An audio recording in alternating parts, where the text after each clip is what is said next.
In today's video, I'm going to teach you how to configure tax settings in your Shopify store to ensure you're fully compliant and all set up for efficient selling. Let's dive right in, starting with accessing your Shopify account. First, you're going to want to open up your preferred web browser and navigate to your Shopify dashboard. Once you've logged into your Shopify account, you should land directly on the homepage. This is where you can get a comprehensive overview of your store's performance, as well as any current notifications or updates. Now, from here, what we want to do is find and click on the Settings option, which is usually located at the bottom left corner of your Shopify dashboard. Clicking on this will open up a new array of configurations for your store. Now that you're in the settings, you'll see several different options, but today our focus is on taxes, so you're going to click on Taxes and Duties. This section allows you to manage how taxes are applied to your products and services, which is crucial to both compliance and financial management of your business.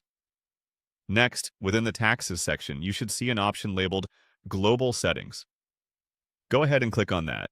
The global settings for taxes are where you adjust overarching configurations that impact how taxes are applied across your store, both in terms of product pricing and shipping charges.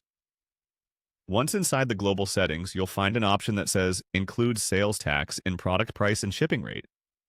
Activating this option is usually advisable because it simplifies the shopping experience for your customers. They won't be surprised by additional fees at checkout, which can help reduce cart abandonment and improve customer satisfaction. Moving forward, there's another important setting you'll notice. Charge sales tax on shipping. This is crucial for ensuring that your shipping charges follow tax regulations within your operational area.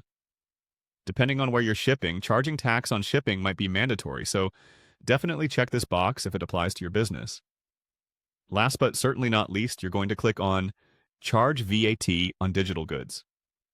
In many regions, VAT is required on digital goods, and leaving this unchecked could lead to compliance issues.